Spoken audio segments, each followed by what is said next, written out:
how do you kind of think about risk-taking yourself from a career standpoint, and sort of what parallels do you see on how that is similar to Vinod's perspective on life? Well, I think VK and I have one very powerful thing that was going for us when we were young, which is that neither of us had much to lose. And I think that is an incredible gift, actually. If you think about it, like, what is the worst that happens? Okay, he gets rejected and then he continues at CMU. He still would have been Vinod Khosla, in my opinion, but the point is he didn't have much to lose. In a lot of the times in my life, the risks that I've taken, I could pretty easily underwrite, because in failure, I would have learned something. It would have been an interesting thing, and I would have moved on. And these were never life or death decisions. And so I think the thing that I've really been blessed with is not really having high expectations, and that is a gift. That sounds kind of crazy, but it's not. If you think about what is it like to be Bill Gates' children? It's hard. You got to think it must be super, super, super hard. What is it like to be Elon Musk's kids? It will be very, very hard. So I think that, we benefited from, being immigrants to a completely different country where, chutzpah is rewarded, where, probably nobody could pronounce his name at the time, and nobody can still pronounce my name today. It's okay.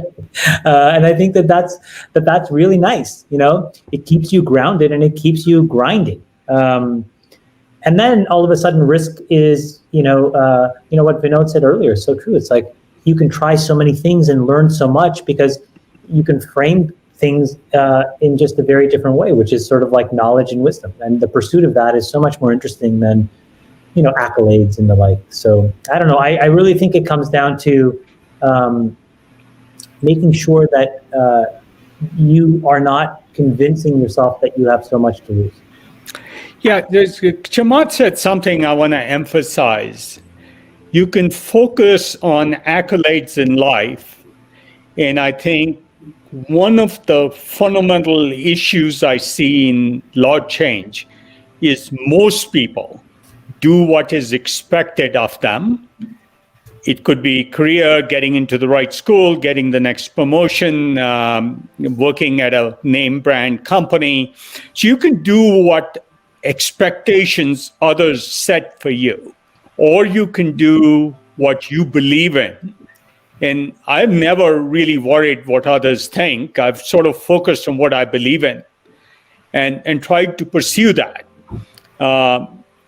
And I'd urge all of you to think about what you really believe in. Now, I'll be honest, I'd be shocked if even 5% of you did what you believed in versus what your parents, friends, others expect you to do. And that's a really important test to put yourself through. And I actually fundamentally believe people are happier when they do what they believe in as opposed to what's expected of them, whether it's promotions or careers or big titles or better cars or better houses or whatever you think. I think this is like a really interesting point that helps set the base for the next topics we have, because you're fundamentally describing your upbringing, setting you up for what you're doing now, and that gives you a much bigger tolerance for what you can lose or what you may be left with. And this is kind of where I want to focus on a section that's specifically around just the future of technology. You've been really pioneers in investing in industries that nobody would look at or maybe look at 10 years later. And we have questions around just where that's going, especially as the last 12 months have been very interesting for the rest of the world. And can I just make a comment on, absolutely, before we go on to the next topic, on this risk-taking issue? Because I think there's a very, very important lesson in my story. Most people don't realize that when I started Sun with Scott McNeely, we started another company a month earlier. And when I see audiences like this, I always ask them, do you remember what company I started and failed at? And nobody can tell. It was a company called The Data Dump. And my point is the following. Your failures don't matter if they're manageable failures. my life wasn't going to end if the data dump failed. I'd be a little bit behind on my rent, but I'd pick up and start again. And we started both Data Dump and Sun about a month apart, same founders. And my point is, failure doesn't really matter if it's not going to kill you. Success, on the other hand, everybody remembers 40 years later, and it changes your life. And frankly, the failures also are probably one of the more important learning moments in your life. So I just want to emphasize what seems like a large risk may actually, in the context of 10, 20, or 30 years, be a very small risk, because nothing about you changes. Maybe you're a little bit smarter. What are your relationships like, and what are your memories like of those early days at Sun, and like working with Andy and Bill and Scott? Like, what do you remember? Like, what makes you nostalgic about that?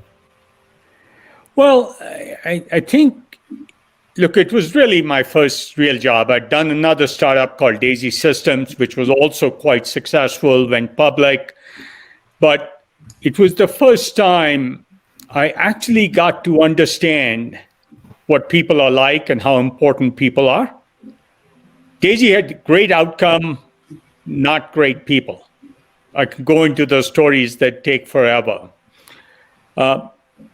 Sun, you realize people had very different perspectives. You know, the four founders at Sun were so different in both their beliefs, their upbringing, where they came from, how they thought.